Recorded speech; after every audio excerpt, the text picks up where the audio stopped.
Go ahead. Just to introduce the three of us, my name is Aishwarya. My name is Krishnajit. And my name is Chris.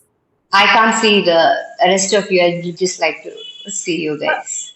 Can you see us better now? Yeah, hi. Hi. Hi, ma'am. Hi, ma'am. Yeah. Yes. So all three of us are currently pursuing our psychology honors course at Christ University in Bangalore. Okay. Started? Are you comfortable? Are you good? Yes, I'm comfortable. Okay, good. Ma'am, just for the record, can you please introduce yourself and tell us what you do? Myself, I'm SWATHI. I've been practicing as a counseling psychologist past 12 years. My career began in 2009 as a special educator, and then I've been working with a few hospitals and the addiction centers and NGOs. And I hail from Chennai, and right now I've settled down at Coimbatore, and I have my self practice here. I came here for some official work, and maybe I was predestined to find a partner here, and I've settled down here. So I have my private clinic here in Coimbatore, and my specialization is in counseling psychology in my MPhil, and here I've done my diploma in expressive arts therapy from WCC. And I'm so fortunate that I had the opportunity to work with East West Center for Counseling, who are also tied up with this course, and I got the opportunity to work with that NGO as well. They run an NGO, and through that we used to visit different schools, being government schools, private schools, and also colleges, even corporates. So we were a team of counselors working for a cause, and that's how the expressive arts therapy journey began a few years back. Okay, wonderful. So how long have you been practicing expressive arts specially for? Must be around 8 years. Okay, wow, that's a long time. Okay, perfect, ma'am. Thank you so much. So can we get started with our interview questions now? Yes, you can go ahead. Okay. So the first question that we have is, what made you choose this line of psychology away from what we know to be mainstream? Yes, of course. Like people don't recognize this, and after my schooling, the people used to either go have two options. Parents and generally they have two options for their children. Either you go for medicine or go for engineering. If not, also they want you to do MBA or MCA or something like that. But when I chose this, there was a lot of opposition. But then I think as days went by, now they're able to recognize it as a career because I've been very persistent in my work, and I've been making a lot of progress, and which was visible. And I feel that's the main reason I'm still here and I'm accepted now, not in the Okay, beginning. okay, makes sense. Okay. The next question. In what ways do you think expressive arts therapy differs from or is similar to other forms of therapy? There are various tools which you can actually use in counseling, and I've been receiving a lot of training in different areas, like if you say CBT, TA, and other behavioral modification kind of techniques. And I think expressive arts is also one such tool. Okay. And I don't segregate the other learnings from it because I feel everything comes together. Like when you put it in practice and when it comes to clients, I don't choose that one particular area, but it depends. It's a kind of more client focused therapy where mostly I begin with expressive arts because I want to get a perception about the person, some understanding, basic understanding about the person, which I think expressive arts is. wonderful way to know the person better. For instance, if I'm going to give them a HTP assignment, house tree person assignment, I mean, assessment. So if I'm going to give that, so I can get a perception about how much of emotional venting that person has and how much open they are to the views and the ideas of the other people. Is there any kind of deviation in their thinking? And how is their confidence, self-esteem? And when they're drawing a person, you can come to know a lot about what kind of emotions they're going through. When you look at the image, the facial image they have drawn. And later on, when you question them about it, like they feel free to share many more things which they actually could not express themselves verbally.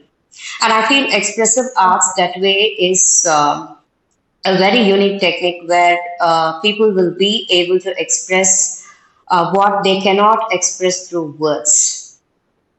Okay, okay, okay. Understood. Ma'am, if you don't mind, can you elaborate on the method that you just told, the house tree person method? Can you tell us a little bit about what it is? Because I personally haven't heard about it. Yeah, can Yeah. you elaborate on how it's conducted? So when you generally give instructions for your client to draw a house, a tree, and then a person, and you can provide them with the material. So they do the work, and then you talk about it. You ask some questions. You make some probing about where is the house located, whether it's in an urban area or it's in a rural area, and like are the windows open or other people inside the house, is the door open or closed? And then when you talk about the tree, you can ask some questions like how old the tree is, and like what happens to the tree when there's a cyclone or a flood happens, are the roots like some people they don't draw roots, so it could be an indication that they could have basic struggles in the foundation. Basic foundation is the primary family, and when you look at the person again, you can put forward a lot of questions based on what they've drawn. Some people, the posture, the body language of the person which is expressed there, you can ask them some questions about like, what does this person really want? It seems like when I look at the facial expression of this person, I feel that they could be angry. Do you also feel the same way? I can just put a question like that. So they'll be giving me a lot of information about it. So then somewhere, no, where they are projecting themselves in the diagrams that we can clearly see, whether it's a house or a tree or it's about the person. It's a kind of, I would say, projective test where you can do a qualitative analysis, and I feel that needs a lot of training. You cannot just do that in the beginning because, as I told you, I was working with this NGO where we used to have supervisions every week for the work we do, and that's how we build up. So initially, we also don't know how this is going to be unless you put it into practice and you learn. Right. Okay. Got it, ma'am. So the next question that we have is right. So, what is the first reaction that you get when you tell people that you're an expressive arts therapist?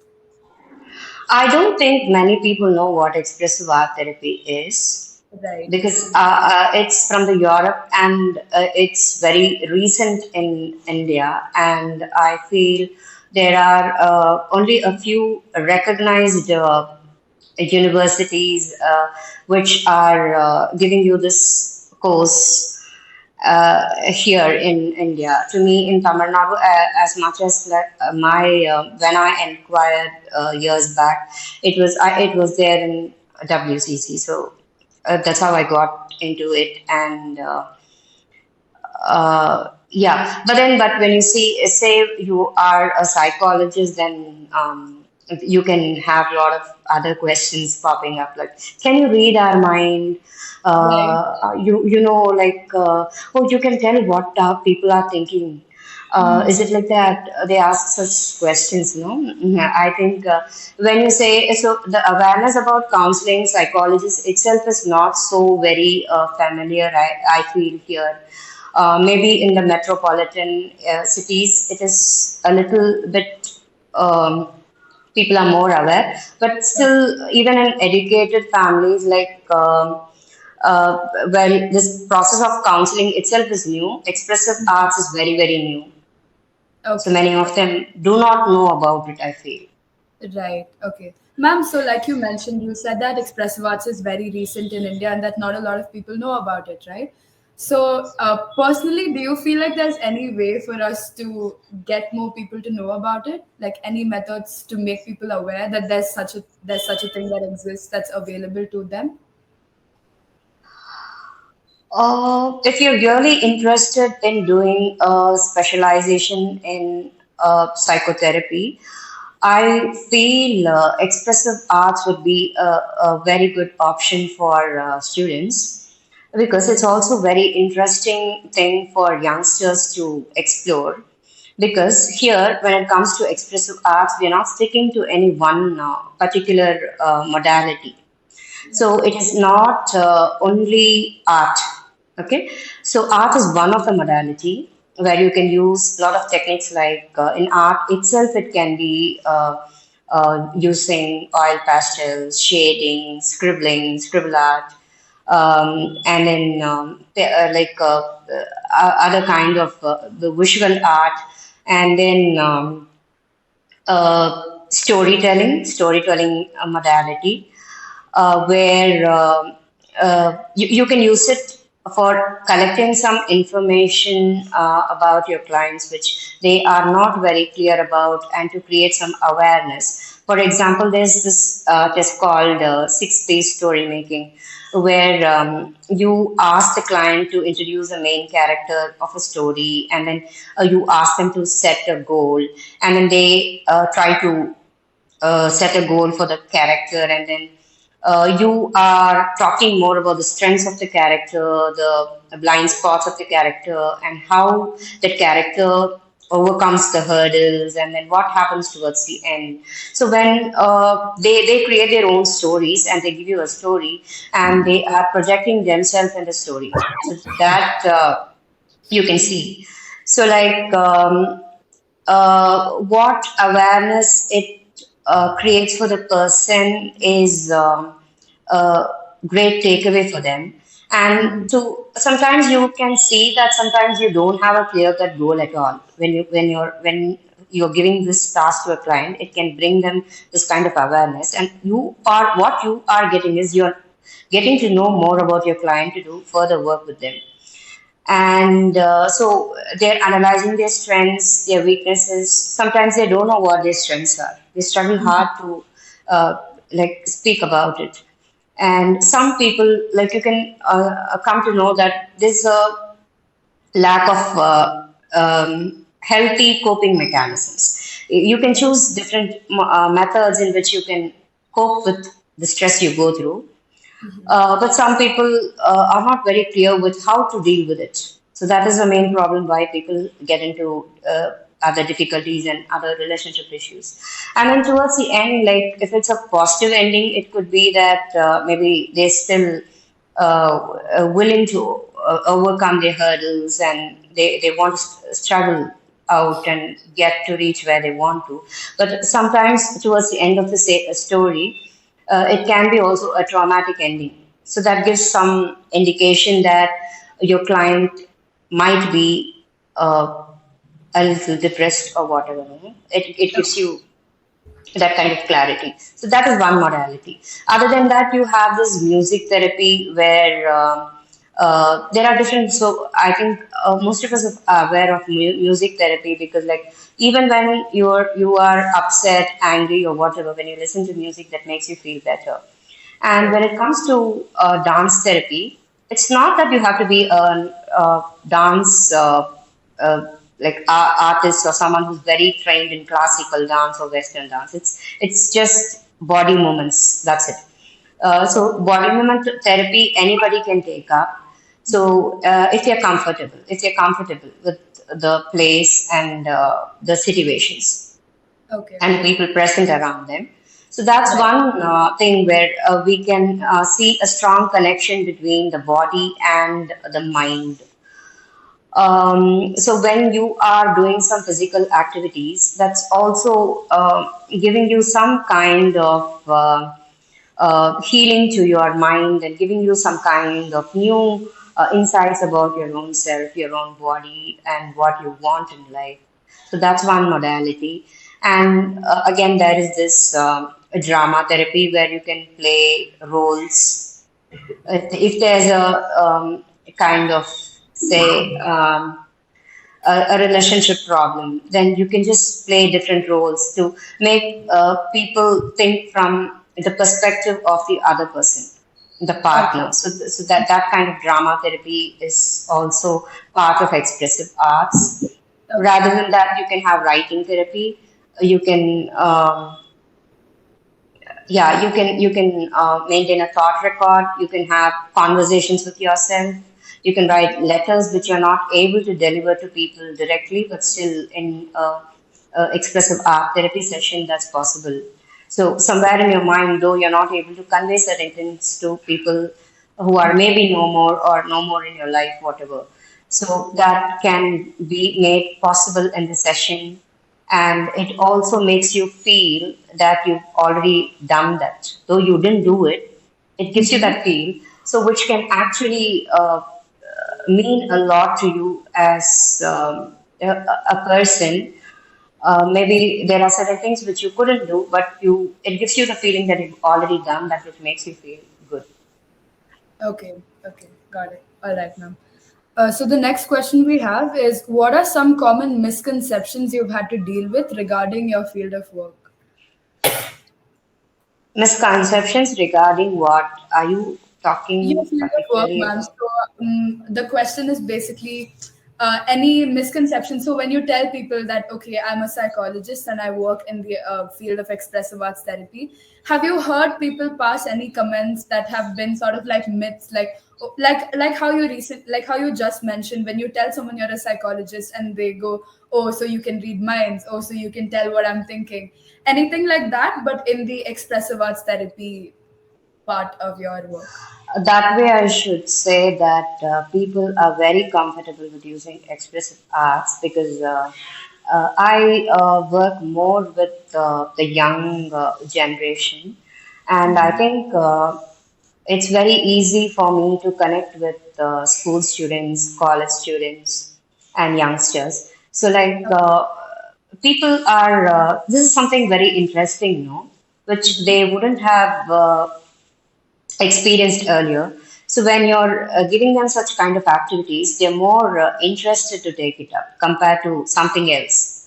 So Okay. if I'm using some other therapy, rather than that, this is more attractive, I feel, for the younger generation. Maybe there might be a few people who don't like to explore things, and they are like you see, like some people who volunteer to come and they really want to bring a change in themselves. For example, there might be a student who's suffering from some kind of anxiety or a lack of confidence. If she, out of her own will, is coming to participate in this kind of a therapy session, she will be more active and involved. And when you are exposing them to these kind of activities, which they haven't experienced earlier, they feel very happy to do that.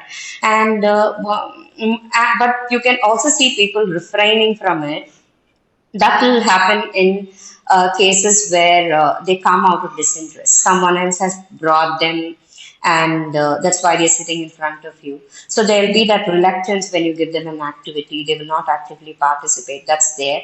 But compared to like other things, like maybe instead of introducing something which might be a little more complicated for the client, in the sense, complicated in the sense, when you explain certain concepts, when it comes to CBT, my personal experience, when Right. you explain certain concepts, it becomes more.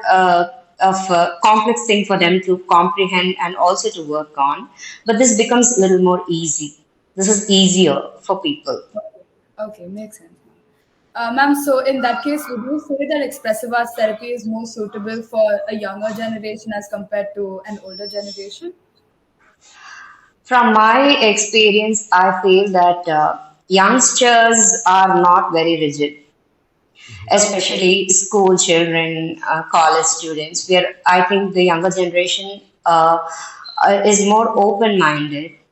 But Mm-hmm. there are a few people, maybe say beyond the age of, this is, I'm speaking only from my work experience, beyond the age of 50, 60, they might think like, uh, mm, maybe they think that I'm just doing some funny thing, some crazy thing.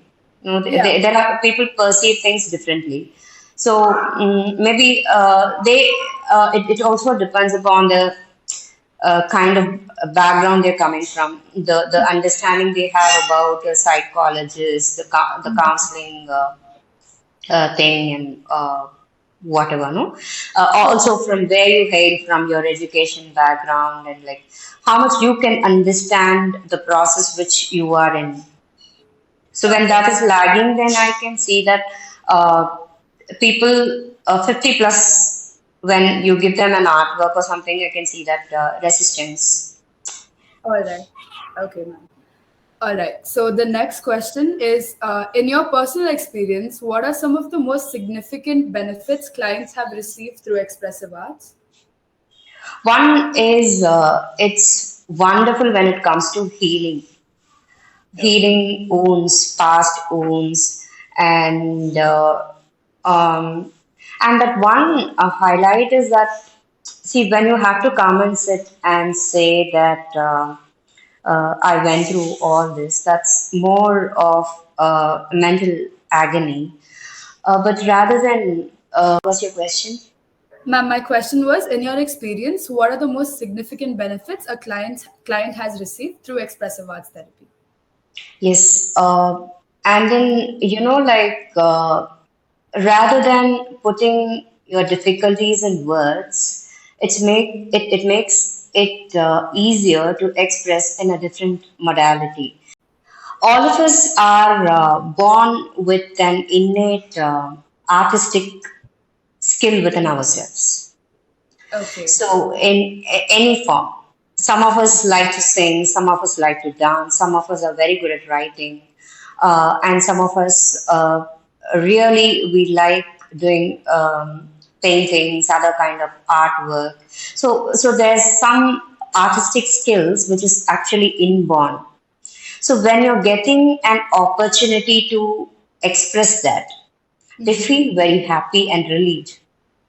Right. It's Okay. a great way for them to express themselves. Okay. Okay. So that way, I feel that expressive arts therapy can help people to dig into their past experiences, connect with the childhood trauma, and then healing is also facilitated. Then it becomes like a wonderful thing, and as a person, they themselves can have, they can see that difference in them as a person, Right. when Okay. they're doing that kind of personal work on themselves. Okay. Makes sense. Yeah. Ma'am, can you tell us a little bit about your office setting, like the physical office setting of yours? Mine is a kind of setup where I conduct counseling sessions as well as my classes for students. I conduct a lot of workshops. It's not always expressive arts. There are various other things also happening, kind of CBT, TA, and internships also. I have students who come here for learnings. And career counseling is one of the area where I've worked with a lot of students. And yeah, every time there's something for improvement for all of us as people. It's only not only to psychology students, but also for the common people. Mm-hmm. And there's a lot of things for us to learn which we haven't learned in our school or college life. In school, they taught us studies, but not life skills, I feel. So for us as a human to evolve, we need certain skills for our own survival to be successful in our personal life and professional life. For instance, if I want to improve on my self confidence, anger management, my emotional intelligence, so there are such kind of workshops which happen offline as well as online, depending upon the comfort of the client. If you're someone from Coimbatore, you're most welcome to take it up in my own setup. But if you still want to participate and you're from a different place, we still have the flexibility to take it up online. Okay, okay, cool, ma'am. And as of now, how many patients have you worked with simultaneously, ma'am? It can be a group setting or two individuals, anything. You are asking only about expressive arts or in general? Yes, ma'am. Just mainly in expressive arts. How many clients have you worked with at the same time? I cannot tell you the number because it's too many. Okay, Because I've been doing a lot of group okay. work with school students, college students, hostel, especially the hostel students, and mm, yeah, in corporates also, it is kind of group therapies which I've done, and on a one-on-one basis also we meet a lot of people, and here also when it comes to anger management or something in particular, when I'm doing a workshop, I'm conducting a session where there are a lot of participants and they're taking it up. So learning happens by experiencing it on your own self. You try it out on your own self, which gives you more of clarity, and you don't forget that technique. Okay, okay. Ma'am, so in that case, have you ever worked with multiple groups at the same time, or has it always been one particular group at one time? I think it would be better for the counselor also to take up only one task at a time, not juggling with too many things at one time, because Okay, you also need to make a lot of preparation and a kind of improvisation, which needs a lot of concentration and focus on the group you're working with. Suppose if you're working with a group of students for overall mental well-being, then I should go with the flow. right. Okay, So for me to plan, it will be easier, and it is also healthy to take up only one task at a time when we are doing group work. right. Okay, ma'am.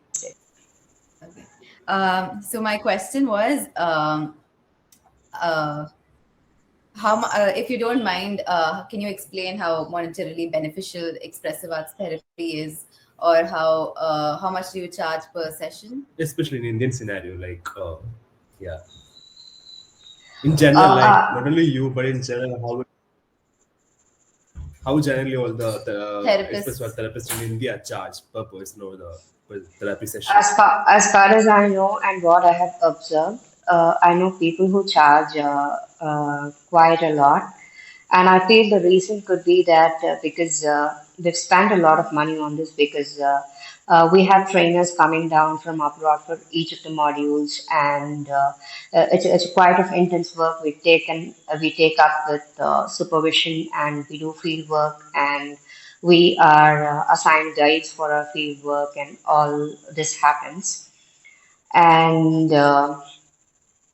yeah, of course, it's quite expensive, but for me, I too need monetary benefits. All of us need money for survival. That there's no doubt about it. But still, I have this intention of making it accessible to the middle class financial background as well, people hailing from the middle class, because for most of the people. Uh, it becomes like a kind of counseling is for rich people because of the charges of a few of the people. It's quite very expensive. Not only expressive arts in general.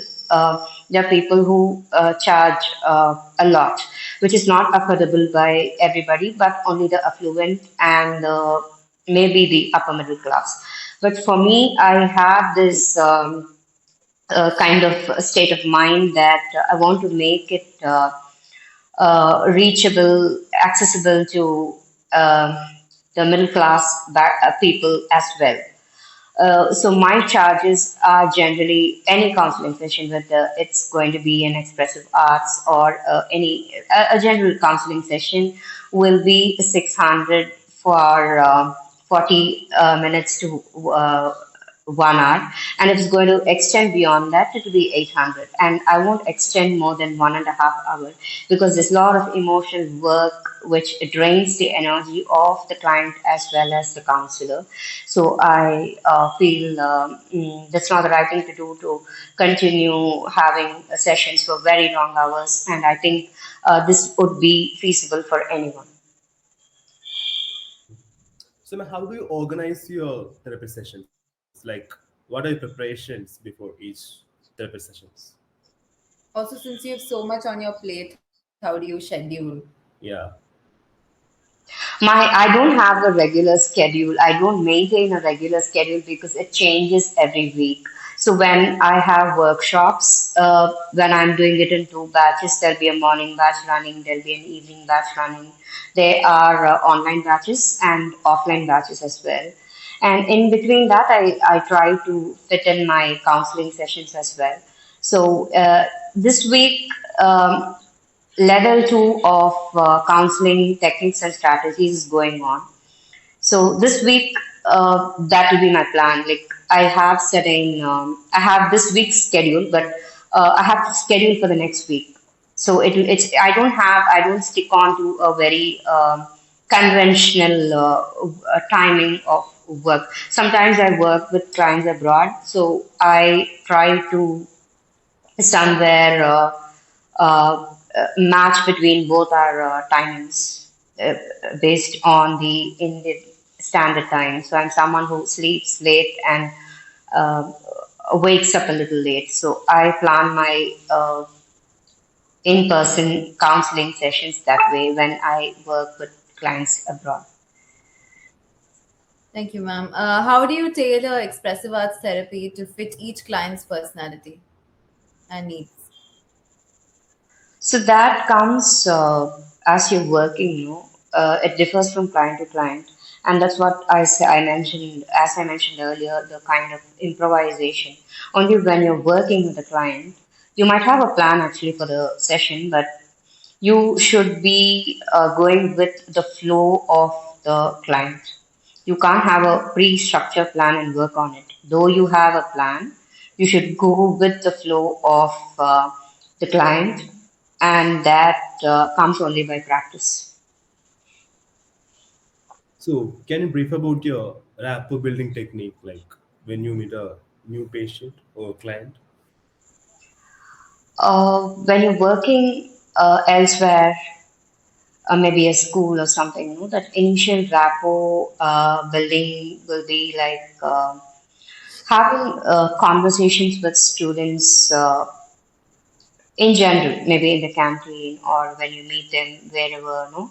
Like you can when you're working with an adolescent, it you like I try to focus on like how I can get that comfort level before I open up with whatever behavioral issue he or she was brought to me.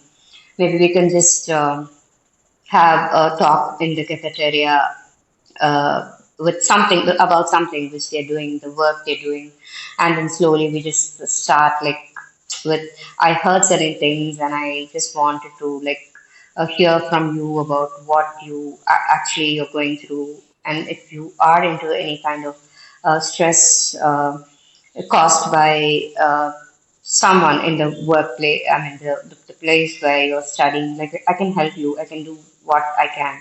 So that way I can create a comfort zone, like for the client, for them to come and talk to me. So I think if you're going to sit in an AC room and then if you expect people to come and talk to you, that's not the right thing, because you must. People should feel like you're one among them. That feel we should always create, not like you're a counselor, you're a professional, you are someone very great. No, everybody are human beings, and the kind of uh, people can read a lot about you as a person, as a counselor, based on your body language, the way you connect, receive people, rather than what you speak on the stage, right? So you can speak various things, but I think whatever you speak is only 30 percentage of what people take, but beyond that, they have an understanding. They get a trust and confidence on the counselor only when they feel that you are someone worthy to come and talk to, and something productive will happen if they're coming and speaking to you. So that comes only when you get out of your comfort zone, or I won't say comfort zone, out of that so-called tag that you're a counselor or you are a psychologist. You're also a common person like anyone else. You're not above them. You're not trying to give a helping hand and lifting them up or something. It's just if you are a counselor, I'm just your support system who is standing next to you, and you are facing whatever it is, and like my role here will be to support you and encourage you for you to reach where you want to reach in the process of reaching your destiny. Right, ma'am. What are some ways in which you get a resistant client to open up and take part in the activities being done? Certain activities might be like an icebreaker. And I also feel that when someone has gone through a love breakup or something, and they are very upset about it, and they think that uh, like something worse has happened only to them. If they feel that that has happened only to them, you can speak about some incidents in your own personal life which you have gone through, which would be like a kind of icebreaker to them to open up and speak about it, because they might feel that the counselor herself has gone through this. Not only to this, it can be for any kind of issue, any issues with the parents, or whatever kind of quarrels they have with their partner, So when you can reveal something from your personal life to them, they feel that will bring a drastic change in the client. That's what I feel. From my experience, I've seen that when you share something, they feel that, oh, you have also gone through this, so then I'll open more about it. So you are the kind of person who can understand my pain better. That kind of feeling they get, I feel. Okay, ma'am. Uh, So, how do you make your clients feel safe in your office during activities that might push the clients out of their comfort zones, like when you make them dance or make them draw or make them sing in expressive arts therapy? We don't use all the modalities for one particular client. It depends upon their comfort. You've been with them, you've been working with them for quite some time, and then you introduce different activities. So I will have an understanding about that particular client. So,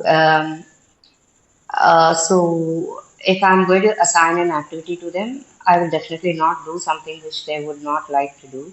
And in case if I say that also, they always have the freedom to say, ma'am, if they have a comfort level with me, they will definitely say, ma'am, let me try this, not this.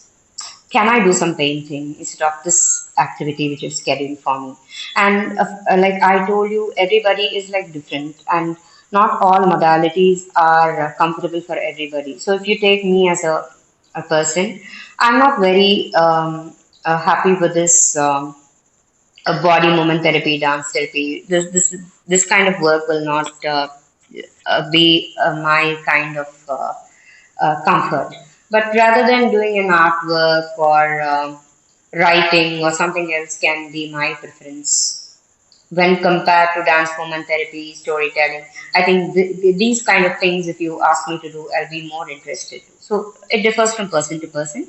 And if someone is not comfortable doing something, if they really have that good relationship with you, they will definitely tell you about it. So, ma'am, what are the domains that can be explored by analyzing a client's artistic creations? I don't understand your question. For example, in an activity that you give, they might, for example, it's an art therapy activity, they will be creating something, right? So, from that, what kind of domains can be explored? Aspects of the client's personality. Everything, your personal life, your professional life, and various areas of your life. As a person, you have different roles to play in your life. So you can be a mother, a father, or you are still children to parents and in-laws, your life partner, your kids, and many other significant people in your life and your profession. When it comes to profession, also, we work with a lot of people. We are kind of social beings who interact with uh, many different people from the day begins to the time your day ends. So I feel that you cannot like segregate because everything is kind of interconnected. There's also a connection between your professional life and your personal life. Because if you're not so happy in your personal life, that will reflect in few areas in your profession as well. And somewhere if you're not comfortable or you're not okay with something in your profession, that stress tension can be shown in your personal life. Okay, man, this will be the last question. So, is there any one specific type of a particular type of expressive arts therapy that you favor more, you prefer more? To me, I think I prefer more visual arts. Visual arts is something which I like. And when it comes to kids, when it comes to, I should mention this point, compared to even adolescents, adults, expressive arts therapy is very, very useful with small kids, the primary kids. They cannot open their mouth and tell what their grief is. But you can understand a lot when you're doing work with them. I used to encourage them to make clay models. We used to have this clay model therapy sessions, play therapy, and kind of play in the park. And like um, when you ask them certain things, when you make them draw something and like speak about it, they will reveal a lot about themselves. Without they're very innocent compared to adults. Children are very innocent, so they just openly they can project themselves. And for you as a counselor, it'll be very helpful to work because the most of the work there will not be with the child, but the work will be with the significant adults in the life of that particular child. And you asked me something. I think whether I'm not sure if I answered your question. Yes, you did, ma'am. Yes. You mentioned visual arts therapy as your favorite modality of expressive arts therapy. Okay, fine. So that's it, man. Thank you. Thank you Thank you so very Thank much. you much. so much. Thank you so much. And Thank you. nice talking to you all. I wish you all the very best. And I think all of you are doing your expressive arts therapy, right? Yes, Yeah. ma'am. Yes. Okay, okay.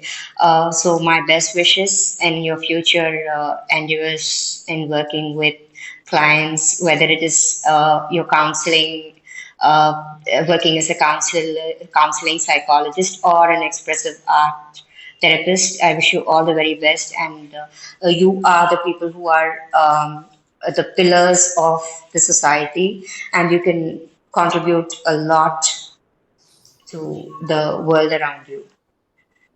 Thank you. My best wishes to all of you. Thank you so Thank you, man. much. Thank Thank you you so so much. Thank much, you so much ma'am. for Thank you. Have giving a us good this night. interview, ma'am. Thank you, man. Thank you. Nice day. Bye.